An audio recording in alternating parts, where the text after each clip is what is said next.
है एवरीवन, आज हम एक्सप्लेन करने जा रहे हैं one high school heroes in Urdu and Hindi, जो कि एक थ्रिलर और एक्शन ड्रामा है और बहुत ही ज़्यादा इंटरेस्टिंग है यूथ के लिए। So let's watch. किम योग्यम इस ड्रामे का हीरो होता है। उसका एक नए स्कूल में ट्रांसफ़र होता है। किम योग्यम बहुत ज़्यादा काबिल स्टूडेंट होता है और प्रिंसिपल भी उसकी तारीफ़ किए बिना रह नहीं पाता।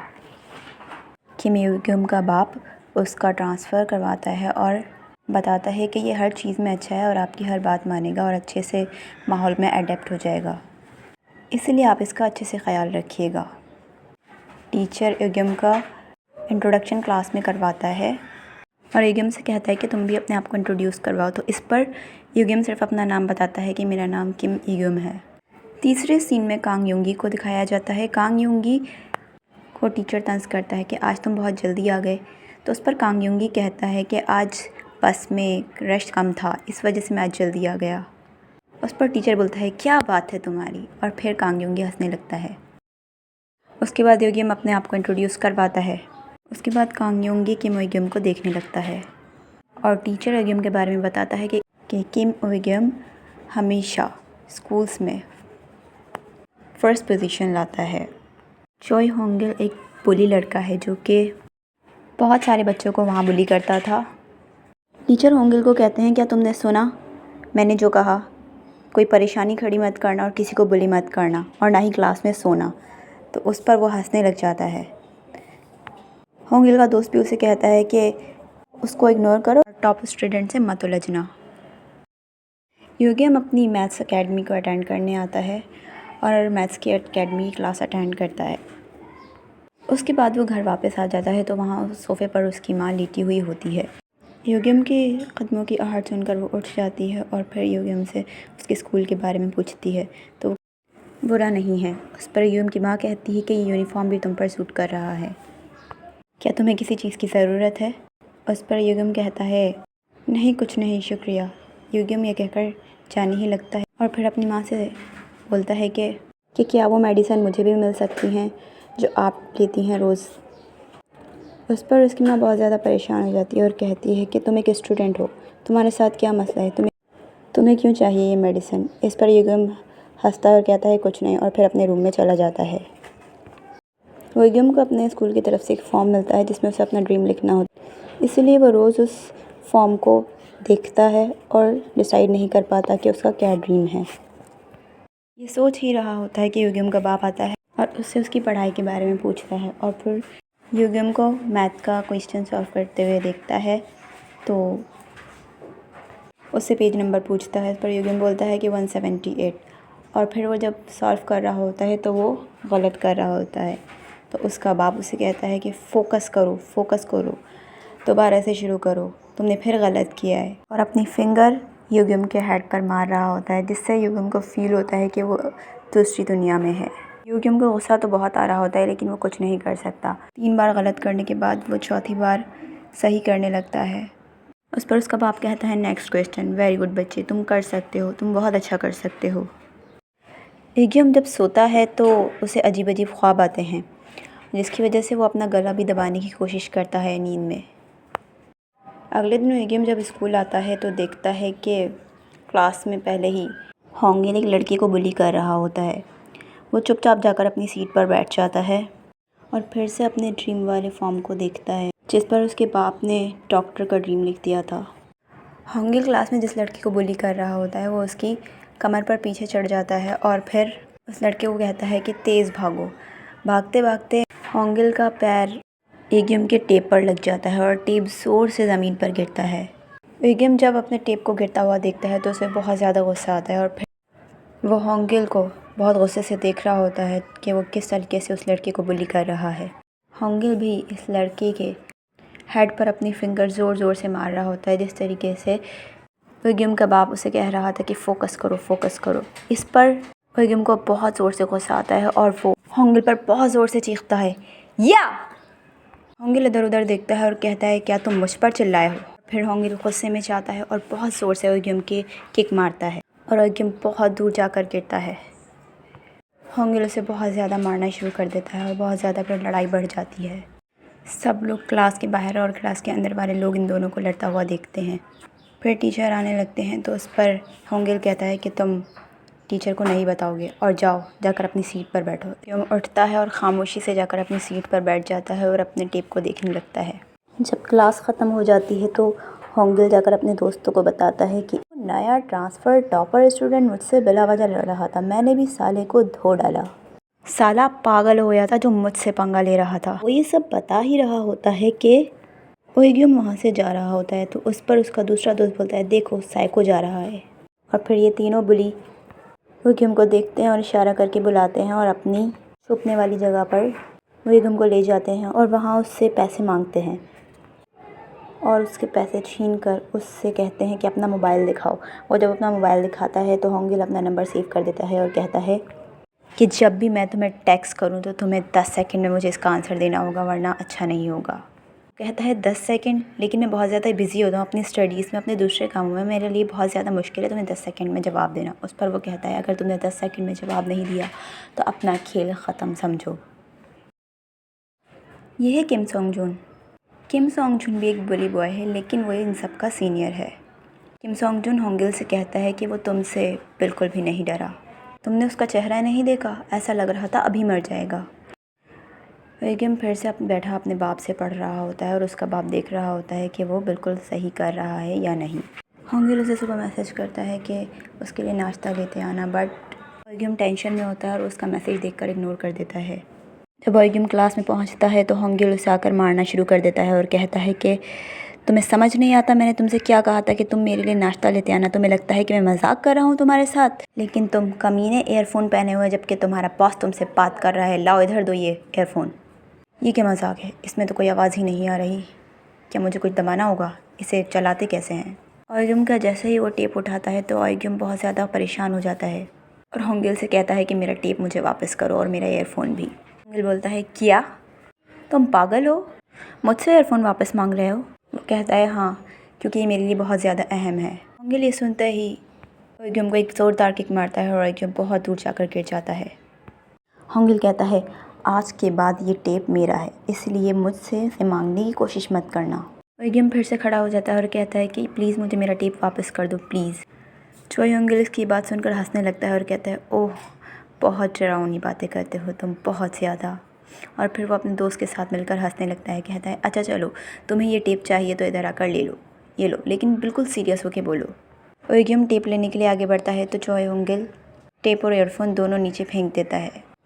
ओएग्यूम टेप को गिरता हुआ देखकर बहुत ज़्यादा गुस्से में आ जाता है और कहता है या मैंने तुमसे कहा था ना कि ये बहुत ज़्यादा अहम है मेरे लिए, तुम्हें समझ नहीं आया। होंगिल आगे बढ़ता है और कहता है अब क्या करोगे, और अपनी फिंगर को ओएग्यूम के हेड पर मारना शुरू कर देता है और कहता है क्या करना चाहते हो अब तुम मेरे साथ। ओएग्यूम अचानक से उसे पलटकर एक जोरदार पंच मारता है। होंगिल दूर जा गिरता है और फिर दोनों की लड़ाई फिर से शुरू हो जाती है। ओएग्यूम बहुत ज़्यादा मारना शुरू कर देता है होंगिल को और फिर होंगिल भी पलटकर जवाब देता है। ओएग्यूम को इतना गुस्सा आ रहा होता है कि वो होंगिल को अपने नीचे लिटाता है और फिर ज़ोर ज़ोर से उसे पंच मारना शुरू कर देता है। होंगिल ओएग्यूम को अपने ऊपर से धक्का देता है और पीछे गिरा देता है।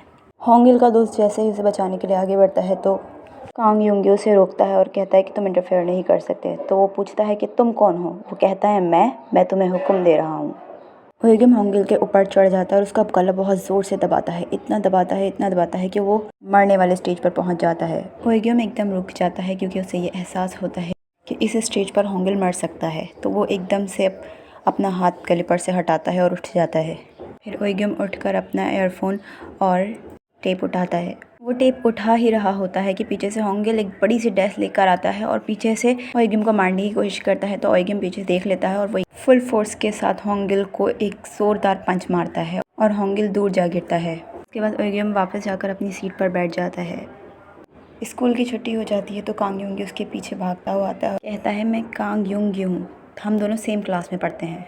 वैसे तुम बहुत कमाल हो, आज तो तुमने कमाल ही कर दिया। तुम्हारे अंदर एक पोटेंशियल है जो कि तुम हर किसी को हरा सकते हो और ख़ास तौर पर होंगिल को। क्या मारा है तुमने उसे, तुम तो लड़ाई में बहुत ही अच्छे हो, क्या तुमने कहीं से ये सीखा है। नहीं, मैंने कोई फाइट नहीं सीखी, अब तुम जाओ यहाँ से। तुमको कांग युंगी से कोई मतलब नहीं होता और वो चलता रहता है। कांग युंगी उसे बताता है कि अभी तो लड़ाई की शुरुआत हुई है। वो कहता है मुझे कोई किसी से लड़ाई नहीं करनी है। और फिर वो आगे निकल जाता है। उस पर कांग यूं ही कहता है, अरे यार तुम तो बहुत ही सीधे हो। एकदम बस में बैठा होता है और सोच रहा होता है कि उसने किस तरीके से होंगिल से फ़ाइट किया, और उसे वो सोच कर बहुत ज़्यादा मज़ा आ रहा होता है और उसके चेहरे पर एक मुस्कुराहट आ जाती है। फिर वो देखता है कि वो बहुत ज़्यादा लेट हो गया अपने अकेडमी के लिए, और फिर वो बस से जल्दी से उतर कर भागता है और अपने अकेडमी पहुंचता है। अकेडमी में उसकी टीचर बताती है कि तुम आज बहुत ज़्यादा लेट हो गए, तुम्हारा एग्ज़ाम बहुत लेट हो गया। तो वो कहता है मैं अभी स्टार्ट कर दूँगा। जब वो घर पहुंचता है तो एगिम की माँ कहती है, आ गए तुम? तो उस पर एगिम कहता है, जी माँ। और एगिम का बाप उससे कहता है कि तुम क्रैम पेपर में इस तरीके से फेल हो जाओगे अगर तुम रोज़ाना इसी तरह लेट होते रहे तो। और एगिम की माँ को बहुत ज़्यादा गुस्सा आ जाता है और वो टीवी के पास बहुत ज़्यादा तेज़ करने लगती है। उस पर उसका बाप कहता है, क्या तुम नहीं देख रही कि मैं बात कर रहा हूँ, आवाज़ हल्की करो। तो फिर वो आवाज़ हल्की कर देती है। वो थक चुकी थी क्योंकि वो रोज़ एक ही सवाल करता था, पढ़ाई पढ़ाई, और इसके अलावा उसे कोई और बात याद नहीं रहती थी। ओएगिम जब नहाकर निकलता है तो देखता है कि उसके कमरे में उसका भाई उसकी चेयर पर बैठा हुआ है और वही हेडफोन्स लगाकर म्यूज़िक सुन रहा है जो ओएगिम के पास हैं। वो जब देखता है अपने भाई को तो बोलता है, भाई आप यहाँ। तो उसका भाई मुस्कुराता है और कहता है, ओएगिम तुम्हें पता है कि ये सिर्फ म्यूज़िक नहीं है, सुकून है। इसे तुम अपने कानों से मत सुनना, तुम अपने दिल से सुनना। इतने में ओएगिम का बाप आ जाता है और फिर से वो दोबारा स्टडी करने लग जाता है। अगली सुबह जब ओएगिम स्कूल जाता है तो होंगेल उसे फिर से करने लग जाता है। कहता है कि मैं तुम्हारी वजह से बहुत ज़्यादा बेइज्जत हुआ, पूरी रात नहीं सो सका। उस पर ओएगिम कहता है कि कल के लिए मैं माफ़ी मांगता हूँ। लेकिन होंगेल कहता है कि अब तुम्हारी खैर नहीं, तुम अब ज़रा मिलो। ये बोलता हुआ वो चला जाता है और पीछे से कांग आ जाता है और कहता है कि तुम्हें मैंने कहा था ना कि अभी तो तुम्हारी लड़ाई की शुरुआत हुई है, तुम्हें अब बहुत ज़्यादा लड़ना होगा। तो ओएगिम कहता है, मैं किसी से नहीं लड़ता और मैं सच में नहीं लड़ना चाहता। ओएगिम जब वॉशरूम में होता है, चोई होंगेल अपने दोनों बुली दोस्तों को ले आता है। होंगेल का दोस्त किम सोंग जुन ओएगिम को बहुत ज़ोरदार किक मारता है और ओएगिम बहुत दूर जाकर गिर जाता है। लड़ाई देखकर कांग युंगी वहाँ जितने भी लड़के होते हैं उन सबको बाहर निकाल देता है। होंगेल कांग युंगी से पूछता है कि तुम यहाँ क्या कर रहे हो, क्या तुम नहीं निकल रहे? युंगी कहता है, अरे मैं तो यहाँ सिर्फ लड़ाई देखने आया हूँ। सोंगजुन होंगेल को कहता है, जो तुमने कल किया है उसके बाद ये इर्द गिर्द का कचरा तुम्हारे पर चिपक रहा है। सोंगजुन ओएगिम को फिर से एक पंच मारता है और ओएगिम के होंठ से खून निकलना शुरू हो जाता है। ओएगिम कहता है कि मैंने तुम्हारे दोस्त को नहीं मारा था, शुरुआत उसने की थी तो फिर मैंने शुरू किया। फिर भी मैं कल के लिए माफ़ी मांग रहा हूँ, गलती तुम्हारे दोस्त की है। सोंगजुन उसे धक्का देता है और कहता है, तो फिर लड़ो मुझसे। ओएगिम पीछे से पंच बना ही रहा होता है कि टीचर आ जाते हैं और वो ओएगिम के होठ पर खून निकलता हुआ देखकर सोंगजुन को डांटने लग जाते हैं और कहते हैं कि तुम ही हो गई है, तुम्हारा काम ही यही है, तुम एक स्पोर्ट बॉय हो और तुम यहाँ इधर उधर लड़ते फिरते हो। ओएगिम तुम्हारे खून निकल रहा है, युंगी इसे नर्स के पास ले जाओ। तुम्हें पता है ओएगिम एक इंटेलिजेंट बच्चा है और वो सिर्फ अपनी स्टडीज़ पर फोकस करता है और तुम उसे बुली कर रहे हो। हाँ, तुम्हें क्या हक है इसका कि तुम सबको बुली करते हो? चलो सब बाहर जाओ। टीचर सोंगजुन को अच्छा खासा डांटते हैं और डांटने के बाद उससे पूछते हैं कि अब हम तुम्हारा क्या करें, तुम्हारी माँ से कोई कांटेक्ट नहीं हुआ अब तक? हाँ, तुम्हें पता भी है कि वो कहाँ है? सोंगजुन को गुस्सा आ जाता है और वो कहता है कि इस बात का अब इससे क्या ताल्लुक़ है। सब जब क्लास में आ जाते हैं तो युनगी ओएगिम के पास जाता है और कहता है, तुम फाइट में बहुत अच्छे हो, अगर तुम मुझसे थोड़ी सी ट्रेनिंग ले लो तो और भी ज़्यादा अच्छे फाइटर बन जाओ। तो वो कहता है कि मुझे फ़ाइट में कोई इंटरेस्ट नहीं है, मैं फ़ाइट नहीं करता। होंगेल उसे बहुत बुरी तरीके से घूर रहा होता है। ये कहता है, तुम्हें लड़ाई में इंटरेस्ट नहीं है, लेकिन वो जो लड़का बैठा हुआ है वो उसकी आंखें कुछ और ही बता रही हैं। होंगेल ओएगिम का टेप और फ़ोन चोरी कर लेता है और फिर वो कॉल करता है कि कुछ मिस है क्या तुम्हारे बैग से? वो टेप है, अगर तुम्हें चाहिए तो तुम जल्दी हमारी छुपने वाली जगह पर आ जाओ। टेप सोंगजुन के हाथ में होता है। होंगेल उसे बता रहा होता है कि अगर तुम उसके टेप को हाथ लगाओ तो वो बिल्कुल पागल हो जाता है और वो लड़का पूरा नफसियाती है, अचानक से तुम्हारे बाल पकड़ लेगा या तुम्हारा गला दबा देगा, तो केयरफुल रहना। जब ओएगिम अपना टेप लेने जा रहा होता है तो योंगी उसे देख लेता है और योंगी भी उसके पीछे भागता है और कहता है, भागो मत, इस तरह से तुम्हारी लड़ने की ताकत ख़त्म हो जाएगी, तो तुम्हें आराम से मार पीट कर भेज देंगे। वैसे ये टेप तुम्हारे लिए काफ़ी अहम लगता है। हाँ, ये टेप मुझे मेरे भाई ने दिया था, ओएगिम जवाब देता है। वो तो तुम्हारा एक बड़ा भाई भी है, मुझे लगता था। जिस इंसान का बड़ा भाई होता है वो थोड़ा डिफरेंट ही दिखता है। ओएगिम कहता है कि जब से मैंने इसे लिया है मैं बहुत ज़्यादा एहतियात रखता हूँ कि वो ख़राब ना हो। वो होंगिल और सोंगजुन की हिडन प्लेस पर पहुंच जाता है, इतना टेप मांगता है। तो सोंगजुन कहता है अगर तुम्हें ये टेप चाहिए तो इसके लिए तुम्हें मुझसे लड़ना होगा। और वो टेप होंगिल को पकड़ा देता है और फिर उसके बाद वो ओइग्युम से लड़ने जाता है और कहता है कि पहले मुझे हराओ, मैं ये टेप तुम्हें दे दूँगा। ओइग्युम कहता है कि मैं तुमसे क्यों लड़ूँ, मैं नहीं लड़ना चाहता। सोंगजुन उसकी बात नहीं सुनता और उसे ज़ोरदार मारता है, उसके बाद किक मारता है। कहता है रुक जाओ, मुझे नहीं लड़ना, लेकिन सोंगजुन उसे मारता चला जाता है। ओइग्युम को गुस्सा आता है और फिर वो अपना बैग उतार कर फेंकता है और कहता है कि तुम लोगों को लड़ने में बहुत मज़ा आता है ना, तुम लोगों ने शुरू किया था, तुम लोगों ने ही मेरा टेप और फ़ोन मुझसे लिया है, अब देखो।